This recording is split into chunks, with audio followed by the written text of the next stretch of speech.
welcome to my channel. I'm Tiffany, a retired librarian turned homeschool mom. And in this video, we're going to look at this. So this is the Song of the Sea. It's from the creators of The Secret of Kells. If you want to check out that, I've already done that video.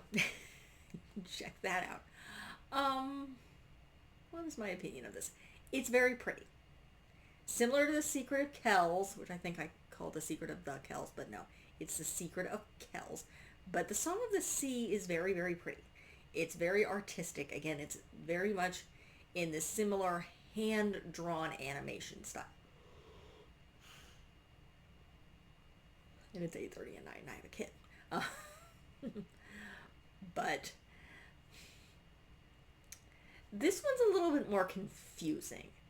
The Song of Kells has a general, very basic storyline that's extremely easy to follow. You have a boy, he learns to write a religious manuscript, the Vikings are coming, the Vikings attack where he's living, he runs away, he comes back, finds his uncle. After completing the book as an adult. So it's very easy to follow. The Song of the Sea is not. So what you get start off as is you have a very pregnant mother and a father living in a lighthouse. They're saying goodnight to their son and she's singing to her son, and then all of a sudden she has to leave and she runs away, and the next thing you know, you see the young boy with his dog on the beach sketching, and then his little sister shows up.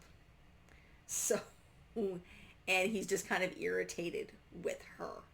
And then grandma shows up, dresses up the little girl, they have a birthday,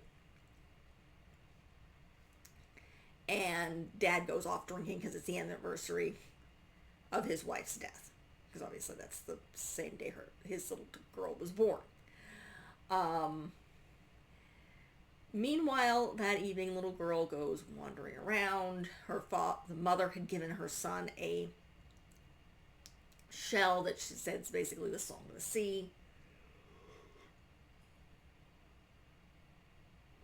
The little girl finds a white coat that she puts on, and she goes into the water. Turns out she's a selkie.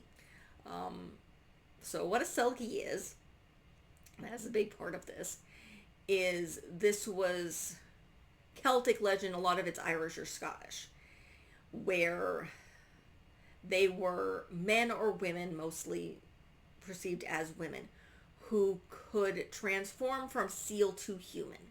And the legend was, if a man could steal that seal skin and keep it away, and he would marry the girl. But if she ever found her seal skin, she would have to go back to the sea, and no matter what, whether she had children or not.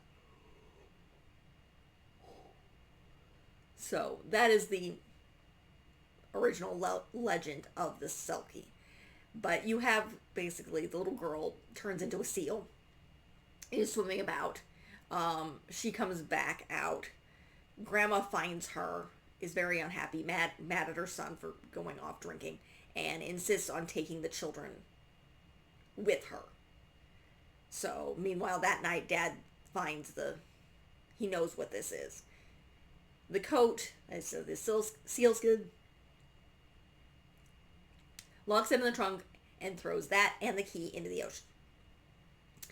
And grandmother takes the children back to her house. The kids are miserable, and they decide to go back home, and little sister decides to follow her brother because he's been taken away from his dog. And they try to get back home, and then she's eventually they run into fairy people, and they run away. It's like, you have to get her to sing her song or we're all going to disappear. And his sister is getting sick. and they get caught in the rain. They find this place where she goes into a well and is later kidnapped by owl creatures, and he meets a man who has stories in his beard. Eventually finds his sister. She's nearly dying, and his dog has joined them by this point as well. His dog's name is Coo, which means dog or hound in Irish. So, sorry, it's 8:43 at night, and I have a 5.5-year-old. It was exhausting. And so he eventually rescues her sister. The witch creature realizes what she did, and she helps them get home. Their father finds out, and the son's like, I have to find this. Where's my sister's skin? She needs it because she's dying. And her father wants to get her to the hospital, and the son ends up diving into the water and helped by the seals to get her seal skin. Her father dives in after them. They're able to get the seal skin, put it on the sister. She's somewhat getting better. They are taken to this island where they have to get her to sing, and she awakens and frees all the fairies so they can leave Earth. Mother shows up and basically is going to take the daughter. The son and the husband ask to keep her. Little girl decides to stay with her family, so the mother makes the sealskin disappear and says goodbye to her family and disappears. That's the gist of the story. It's very artistic, but it's very hard to follow in many ways. It's hard to understand what's really going on. It's very beautiful, and I do recommend watching, particularly if as homeschoolers you're studying Irish folklore, or specifically if you are studying animation. That's the big thing. If you're studying hand-drawn animation and art like this is great, as is, of course, The Secret of Kells, because the art is hand-drawn animation. It's beautiful. I mean, the songs are beautiful. The music is great. This is not a bad film. It's just hard to follow in some places. And again, as much as it says young kids are not going to get this. And they're not going to, it's better for young kids than The Secret of Kells, because The Secret of Kells is violent. But this is very artistic. It's meant for people to appreciate the art and the story. Yes, you can watch this with younger children. Will they probably enjoy it? Yeah, probably.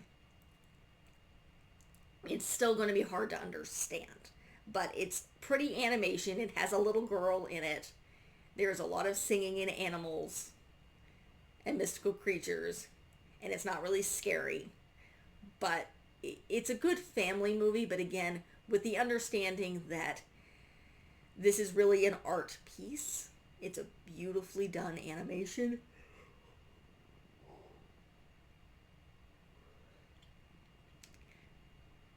But again, it can be very, very hard to follow.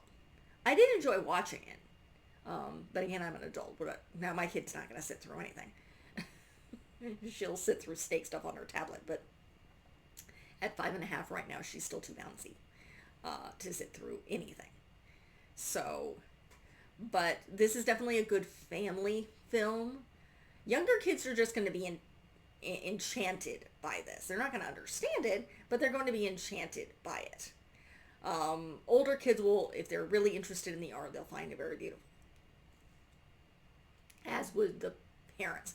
So I would recommend this as a family film, even for younger children. Though, of course, there is a few scary parts that would be scary to young children, particularly the evil kidnapping owls and the owls trying to steal things. And if you're really, really sensitive to water and diving, be very careful, because there is literally a scene where the young boy, whose name is Ben, is searching for his sister, while swimming underwater. And there are times where he nearly loses, has to be brought up to the air a couple times. So if you're claustrophobic, be careful with this, because there are certain scenes in there. Otherwise, it's a beautifully drawn film. Its music is beautiful. It's very fun. It just can be a little bit difficult to fully comprehend what the heck is going on. So, and there's no subtitles. Normally I would turn on the closed captioning. So, these things just helped me understand a little bit better, but the button didn't work. So, nonetheless, that is the end of this review. This is, how long is this? It is rated PG. I don't think The Secret of Kells was rated anything. I cannot get the... I don't think it's on the disc, is it? No, those are the dimensions. It's probably at least an hour and a half long. And yes, I need bifocals. Eventually I will change my glasses. But nonetheless, it's probably about an hour and a half long. Great film. Very much in tune with the Celtic legends. This case is Ireland, as opposed to Merida, which was Scotland. But again, also The Secret of Kells was Irish. So, but all part of the British Isles and all part of the Celts. So, if you like what you see, be sure to like and subscribe. Yes, I've already covered The Secret of the Kells, along with various different books, collections of Celtic fairy tales, the Disney princess film Merida, because I am doing Disney princesses this year, and another Irish live action film with horses. So you can check out all of that. I've already covered Frozen and the Snow Queen. I am covering The Little Mermaid next. So that is incoming. We also did The Lion King. Yes, I covered the live action. No, I did not cover Mufasa. But somehow my 5-year-old knows about it. Nonetheless, I did cover the current things that are out on DVD, including the, well, they're not live action. They're considered photorealistic animation. Yeah, they're photorealistic. All right, moving on. But I already covered the Princess and the Frog, so you can check out that video. That's a while ago. So stay tuned for The Little Mermaid to check out the rest of what I've got, and thank you.